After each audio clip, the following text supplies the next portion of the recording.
All right, join me on page 146 in your social studies textbook. If you don't have the textbook out, you need to get it out now so you can follow along. Okay, I'm going to start with the picture and the captions on the left-hand side of the page where it says burial of an Egyptian king. The Egyptians' burial customs have allowed present-day historians to actually see ancient rulers face to face. What do the artifacts that accompany the dead king suggest about his wealth? Well, so let's look at the different layers. First, we have the lid or outer mummy case. Then the lid of the inner mummy case, which you can see is much more decorated. The funerary mask, or often referred to as the death mask. The ankh, then the king himself, the Ushabati figure, the crook, the flail, figs, game board possibly, and canopic jars. The jars were where they would store their organs. Okay, now continuing on the main part of the text, preparing for the afterlife. One of the Egyptians' strongest religious beliefs was that there was an afterlife. Believing that the dead would need their bodies in the afterlife, the Egyptians developed ways to preserve bodies. By 2500 BC, Egyptian priests had invented new techniques for making a mummy or preserved body. They began by removing all the body organs except the heart. They placed these organs in special jars. The heart remained in the body because the Egyptians believed that the heart was the home of the soul. The body was then dried using a salt called natron, and the body was wrapped in linen bandages. Then the royal mummies were placed in their tombs. Everything a royal person might need in the afterlife, such as clothing, jewelry, furniture, and even games, was placed in the tomb.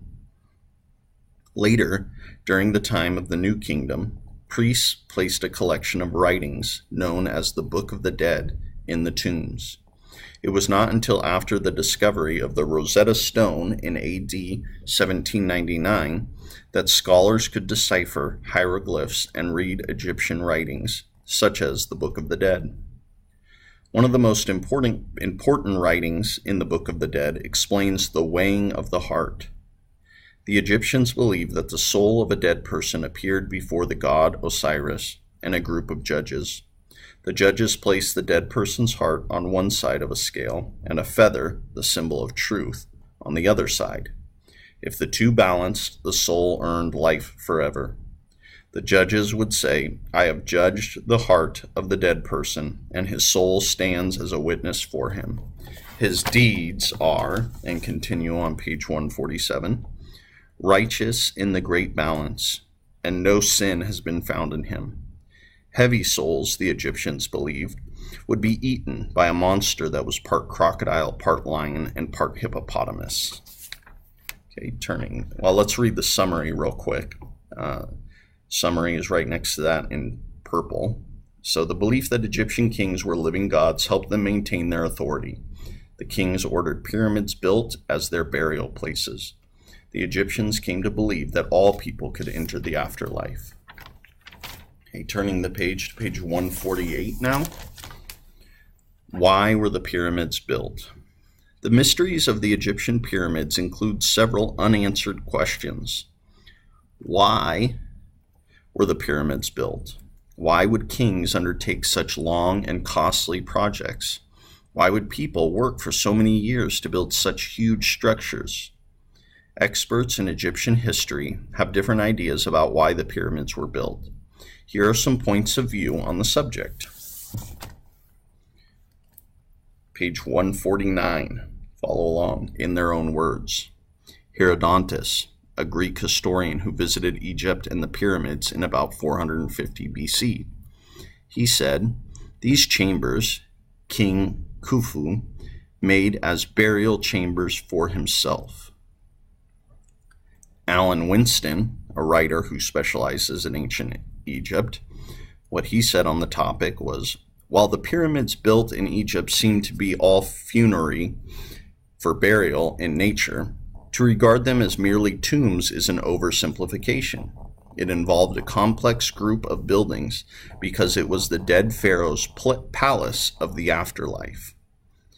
So they believed it was more, he believes that the Egyptians built them so big because they were more than just tombs, but they were where the king would reside in the afterlife. They would be his palace. Okay.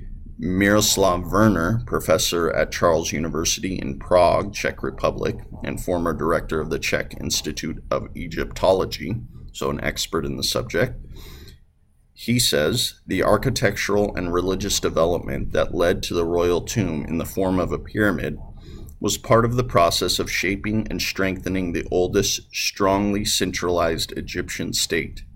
In this context, the pyramids becomes more than just a royal tomb. It becomes a symbol of the ruler's historical and state-building role.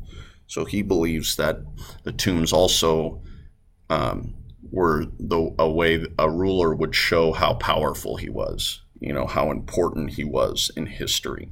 The bigger the temple, the pharaoh would think, well, that shows I'm more important.